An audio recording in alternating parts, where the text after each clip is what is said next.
Hi, welcome to RIBESE'S Musings, where reality meets authenticity.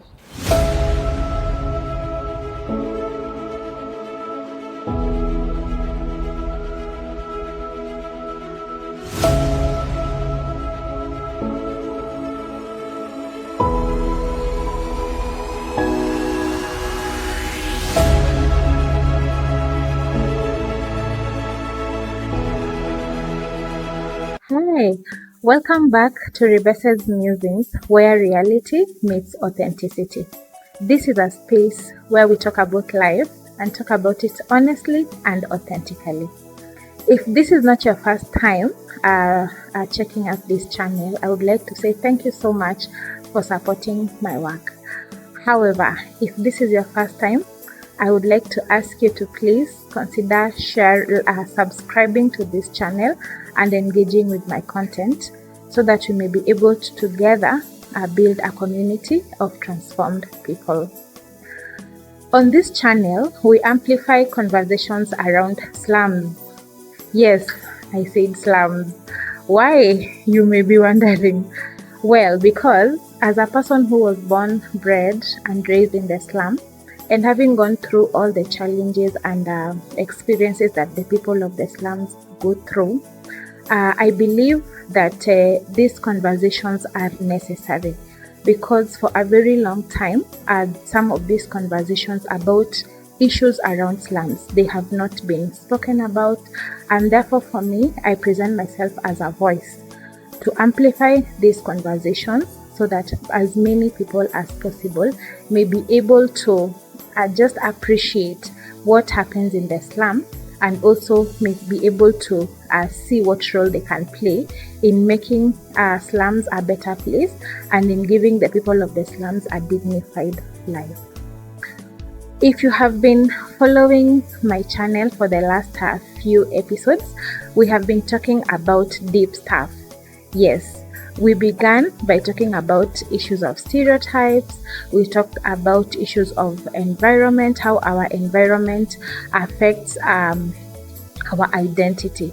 And we also just delved deep into why it is important to talk about conversations about slum and about urban poverty, about people of the slums. And I promise you, we are going deeper.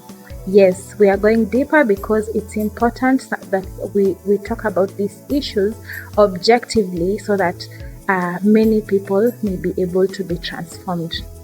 On this episode, we are talking about dreams. Yes, dreams.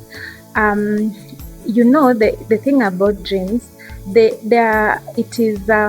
it is very different for a person who comes from some of these disadvantaged communities like slums to dream, because dreams to them are like a luxury. But I would like to just talk about dreams. How dreaming about our future, how dreaming about what we want to be, how it impacts our lives. Therefore, welcome. Yeah, so the first aspect about dreaming in some of these communities like slums and other disadvantaged communities is that your environment most of the times tells you stop, but your heart is telling you to go. By environment, I mean the people around you, the things you see on a day-to-day basis, the situations even in your own home. Sometimes your environment proves like that all the odds are against you. It does not show any way out into the dreams that you're talking about. And the thing about also these dreams is that there are always voices that tend to come at you, and these voices, of course, they are always in twofold. There are these voices that are positive and other voices are negative. But because of your environment and because of how you have been conditioned, the negative voices tend to kind of try to overpower the positive voices. Some of these negative voices are like, you may hear something something telling you, who do you think you are? Who do you think you are? In this Kenya, who do you know? Why are you trying so hard? Why are you trying to look like the best? Do you think you can come out of this place? You're condemned. You don't have any way out, And some of these voices, they keep repeating in your head like a broken record. So it's like you're really trying hard to actually think positive things, but the voices in you, which are contributed by maybe your neighbors, the roads that you're passing by, the things that you keep hearing, the negative undertones, they keep telling you, who do you think you are? Why are you trying so hard? Why don't you just survive today and stop? But the funny thing and the most interesting thing, and I know most people can attest to this, not really maybe those who really come from slums, but even if you're a person who are going through a difficult challenge, though you may be having those voices, those undertones that kind of try to push you back, there's this spark always inside you that is trying to tell you, why not try? Why not be the first person to do this? Why not give it a try? And that is how you get people just trying to do things because they have a conviction that, yeah, this is my environment, this is my reality, but probably it's not my end. Probably there is something, probably, because like for me, I remember when I was in school and I used to see ladies driving, I used to see people coming from estates, and in my head I'm like, what if one day I can live in such an environment? What if one day I can actually move from this space that I really don't like, but I have to, And I mean, I remember how strongly that spark was in me. Like you really, like, yes, everything around you does not look like I can actually be able to move out. My parents, like, sometimes your parents don't even have a job. Sometimes your parents are people who are working from hand to mouth. They're struggling. Even raising school fees is difficult. But there's a voice in you that is telling you, it is just a matter of time. It is just about you keeping your focus.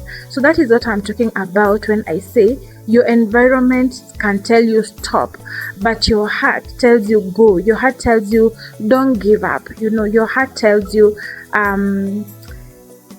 just a little while longer. So that is the first aspect of dreaming, when you are coming from a place where having a big dream is almost like a luxury, because everything around you is telling you it is impossible. Everything around you is telling you, there is no way out. Yeah, so there are some powerful lessons that we draw when we have to dream from our very difficult environments, and these dreams will not let us go. They will not give us peace. So one of the lessons that we learn is that lesson of resourcefulness, in the sense that you are able to build something from nothing. Like you're able to use the little that you have, or the nothing that you have, to be able to come up with something, because remember, you are building from scratch. You are building from your lack of anything, but you have a determination, you have a willpower, and you have hope that you are able to build something from it. So one of the lessons is resourcefulness. The other lesson is resilience. Resilience comes because of the fact that, what haven't you seen? What is it haven't you seen? If it is starvation, you have slept hungry, you have gone hungry for days, you have literally almost walked naked, so you are a very resilient person, and nothing actually is able to shake you. And then also the other lesson is boldness. The boldness comes in the sense that you are not discouraged by, for instance, knocking a door and it refuses to open, because even if I knock this door and refuses to open, there is another door that will be open.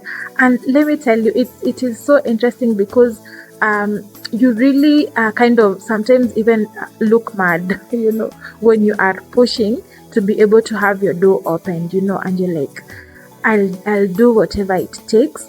And unfortunately, that's why you get some people taking the wrong route, because they really want to get out. And there are so many young people who have actually gone and started doing things that are not right, like in gangs, practicing crime to be able to get out, and maybe to just be, get rich quick. But most also, there are people who, because of being bold, they've been able to come to somebody and tell them, I need a job, or I'm hungry, I slept hungry, my parents are struggling, and that is a powerful lesson that comes from a place of dreaming, when dreaming when it's almost like a luxury. The other powerful lesson also is faith. Your faith is strengthened in whatever faith you believe in. If you're a Christian like myself, you know that I need to really be in the place of prayer. I need to trust God, and you commit yourself to your faith, knowing that faith is able to make me achieve things that in the natural I am not able to achieve. So some of these dreams, actually, they cause us to really learn powerful lessons. They don't leave us the same. When you act on that dream, when you act on that ambition that looks far-fetched, that looks like it's out of this world, from there you're able to really use some of these tools that really don't look like tools, and then eventually you actually are able to maneuver your way. And with time, when you look back, you realize, wait, kumbe it was working for me. Therefore, really, maybe just to say that when you are coming from that environment, some of these dreams, they are not killers, they are builders. Yeah.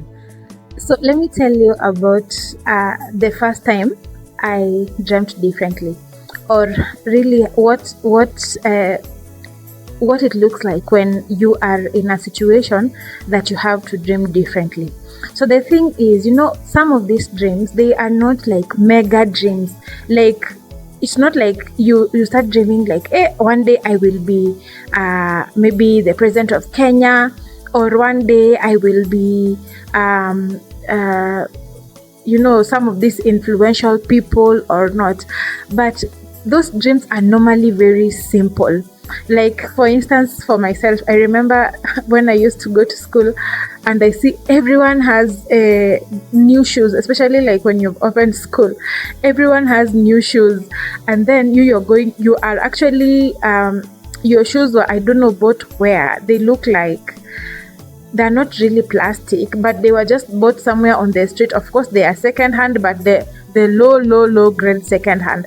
And then you go to school, because I remember we used to school with of course people across all classes of society, and you would get every opening day, those are the days of tafis, and then somebody has those very new tafis shoes, and then you don't even want people to look on your feet because the way they look. And then I remember like telling myself, one day I will have tafis. One day I will have tafis. So these dreams, like when you start dreaming differently, they're not like out of this world dreams, like one day I will go to space, or one day I will maybe climb an aeroplane. No, but it's like one day we will be able to eat a balanced meal, a balanced diet without having to go to the shop and maybe take a debt for it. Or one day we will have a bigger room, because maybe at that time you're only sharing like a one room house, or one day I will have fare. I will not have to be working, because I remember we used to work like where we used to go to church, and our home was very far. Of course there were matatus going there, but my parents could not afford the 10 shillings. So like I would tell myself, one day I will afford fare. One day I will afford fare. One day I will help my family, I will help my parents.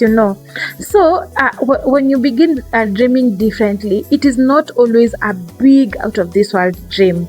It is just a small dream of something you wish. Maybe you're seeing your neighbor like they can afford meat but when you tell your parents maybe to buy meat, they're like, there is no money, and genuinely there is no money.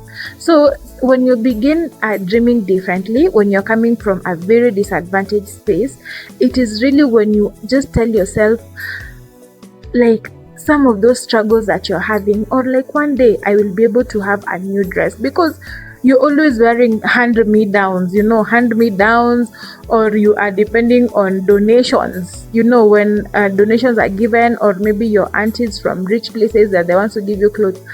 So that is really how, when you are in these communities, you start to dream. And what I have realized about these dreams are roots, like literally they are roots. And if you nurture those dreams, if you nurture those ambitions, and tell yourself, yes, it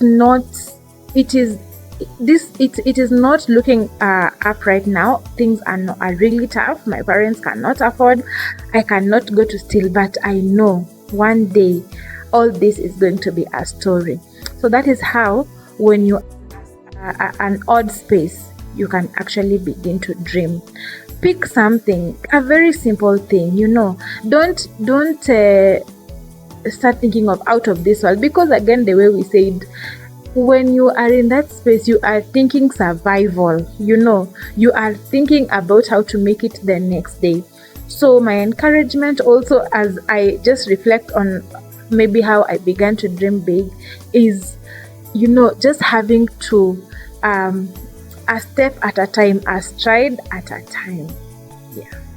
Let me tell you why dreams from slums or disadvantaged communities hit different. Because they are not just dreams, they are survival strategies.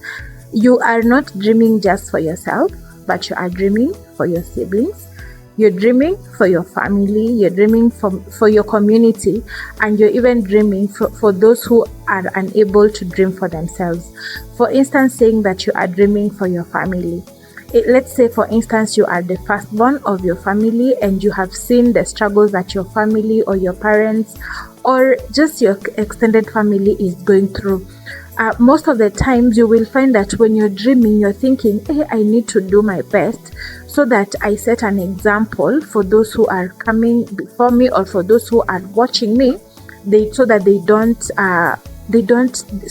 they have a better future. It's like you're making a way, you're making a path for other people. When you're dreaming for your community, I remember, like for me, going to high school, I was like a communal project, because I had succeeded in my exams and I needed to go to a good school, and this community comes together, everyone gives what they can. Somebody has 10 shillings, another one has 50, another one has a blanket, another one has shoes. It's like literally a harambe. So when you're dreaming, you're like, I need to do my best so that I do not let them down. And genuinely so, because even when they're telling you, they always tell you, what, education is what will save you and what will save us. And so that's why I'm saying it really hits different. It's very different from somebody who is dreaming from a vantage point, knowing that, for instance, my parents have a business for me, and I'm just like supposed to maybe inherit a business, or they have maybe a ranch or something. No, you are dreaming from nothingness, So That is why it is really that's why it's a big deal, that is why it is like a do or die situation. And that's why I'm saying, like, some of these dreams won't let you go, especially when you realize I have a potential, when you realize I can, maybe let's say I have a talent, like I can use football to get me out of this situation, or I can do a poem, or I can dance, or I can sing. So you do it with a whole heart, because I am doing this so that in case I succeed, I'm not succeeding alone.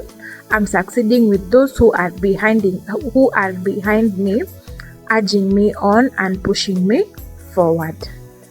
I believe and hope that you can now see what I mean by when I say dreams from slums or disadvantaged communities hit different, because they're like a lifeline. They are like a do or die, and they really come from a place of a fight. You have to fight to dream. You have to stay the course to dream. And therefore, I would like to maybe urge you to stick around, because on the next episode about dreams, I will try to unpack a little more the hardest part of dreaming when you are in the slum, and what you need to do when you have a big dream, but does it end there, or there are other steps that you need to take when you are dreaming from a place that is disadvantaged. And therefore, my viewer, thank you so much for sticking around for this episode. Please consider watching my other episodes, and subscribe if you haven't. See you on the next one. Bye.